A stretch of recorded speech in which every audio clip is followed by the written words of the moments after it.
In this video, we will discuss about thermocouple in detail with some laws and effects.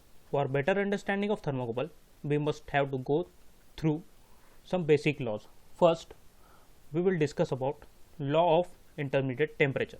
It states that a thermocouple made from two different metals produces an EMF E1 when the metal are at different temperature T1 and T2. Suppose one of the metal temperature changes to T3 but other remain at T2, then it produces an EMF E2.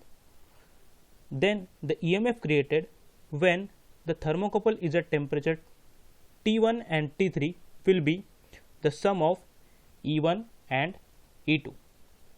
Now let's begin with the second law, that is law of intermediate metals. For better understanding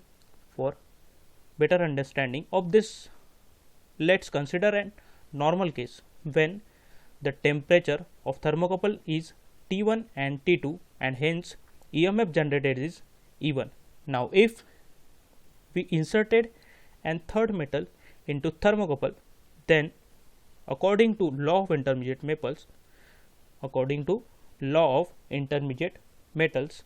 there will be no effect on EMF, that is the EMF generated will be E1 if and only if the junction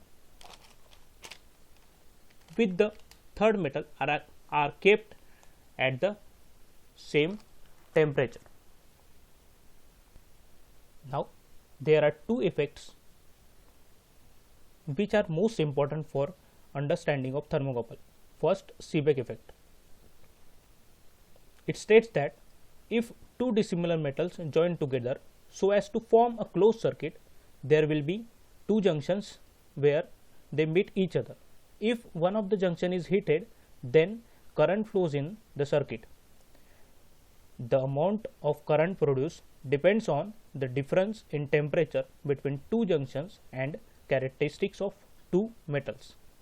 Next, we will move towards the next effect, that is an Peltier effect. It states that when a loop of two dissimilar metals is formed and externally current is forced to flow through the circuit, then one of the junction gets heated while other gets cooled.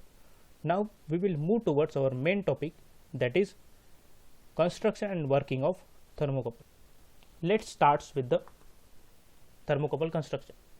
In thermocouple, two dissimilar metals are joined together to form two junctions, where one junction is the reference junction and other is measuring junction.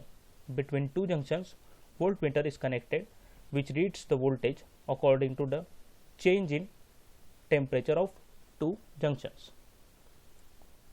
Now let's move towards the working. We will keep an reference junction at some constant temperature and measuring junction is kept in liquid or gas whose temperature is to be measured.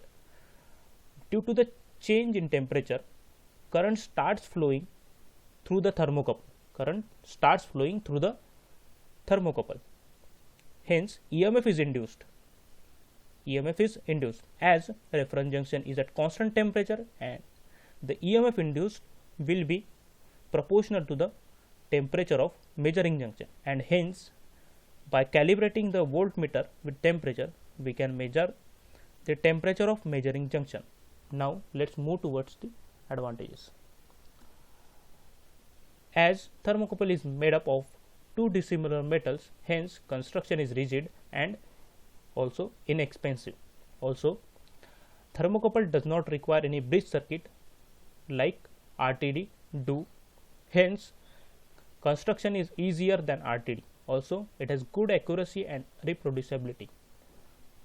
Disadvantages: as we connect the voltmeter with leads, also there are various cables in thermocouple, so there is a need of cable and lead compensation for accurate measurement. Also, the temperature voltage relationship is in thermocouple is non-linear. Applications: the thermocouple can be used in gas turbine exhaust and diesel engine, etc.